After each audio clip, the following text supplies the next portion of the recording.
ఏంటి శారదా, మెల్ల ఏం లేదేంటి? లేదమ్మా, తాకట్లో ఉంది. పసుపు తాడు వేసుకుందాం అనుకున్నా, హడావిడిలో మర్చిపోయా.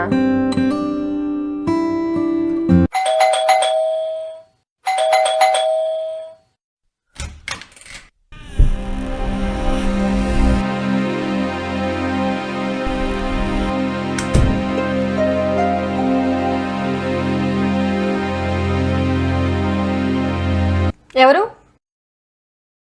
నా మొగుడమ్మా, డబ్బులు తీసుకోవడానికి వచ్చాడు. ఏమైనా పని చేస్తాడా? డ్రైవర్గా పనిచేసేవాడు. ఓనర్లు అమెరికా వెళ్ళేసరికి జాబ్ పోయింది. వేరే పని చూసుకుంటున్నాడమ్మా. ఇంకా ఏం దొరకలేదు. కానీ ఖాళీగా లేకుండా స్కూల్ పిల్లలకి క్యారేజ్లు ఇస్తున్నాడు. కానీ పెద్దగా డబ్బులేం రావు. ఇప్పుడు అంతా ఇంట్లో నేనే చూసుకుంటున్నా. నా జీతంతోనే ఇల్లు గడుస్తుంది. ఓ అవునా, అయితే ఇంటికి రాని నువ్వేనన్నమాట. ఒకటి చెప్తా, గుర్తుంచుకో. నువ్వు నెత్తి మీద వేసుకున్నావు అనుకో, ఇంకా జీవితాంతం నువ్వే పోషించాల్సి వస్తుంది. జాగ్రత్త. ఏమో మేడం, నేను అలా అనుకోవట్లేదు. సంసారం అన్నాక ఇద్దరి బాధ్యత.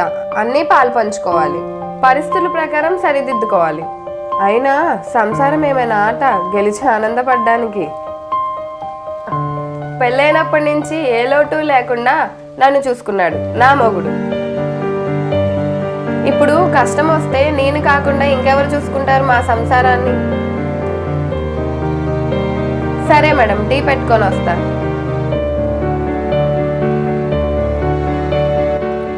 ఇప్పుడు కష్టం వస్తే నేను కాకుండా ఇంకెవరు చూసుకుంటారు మా సంసారాన్ని?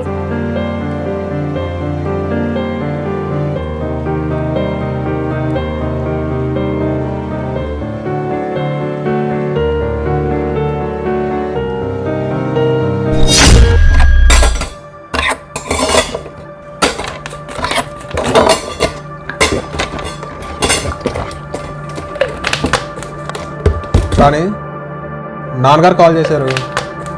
అర్జెంటుగా 50,000 కావాలంట. నా దగ్గర 30,000 ఉన్నాయి.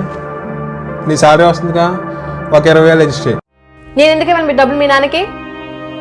ఆయన ఇంటి బాధ్యత నీది, నువ్వు చూసుకోవాలి.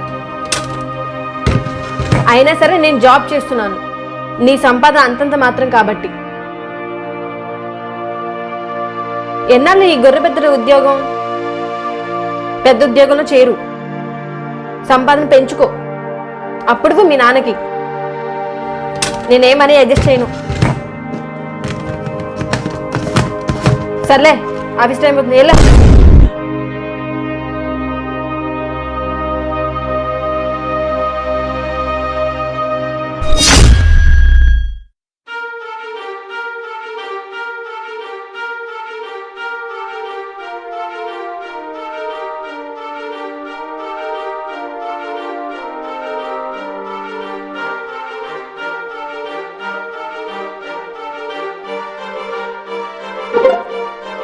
ఓకే.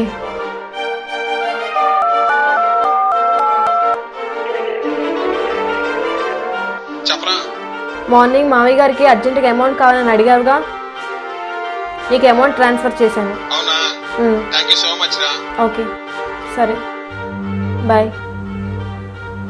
వయసులో కానీ స్థాయిలో కానీ చిన్నదైన మంగా చాలా మెచ్యూర్డ్గా చెప్పింది. నిజమే కదా, భార్యాభర్తలు కష్టసుఖాల్లో పాలు పంచుకుంటూ ఒకరికి ఒకరు తోడుగా ఉంటేనే మూడు ముళ్ళ బంధం. అదే కదా పవిత్ర పెళ్లి బంధం. అందుకే అంట జీవితం కొంతమంది నుంచి కొన్ని పాఠాలు గుణపాఠాలు నేర్పుతుంది.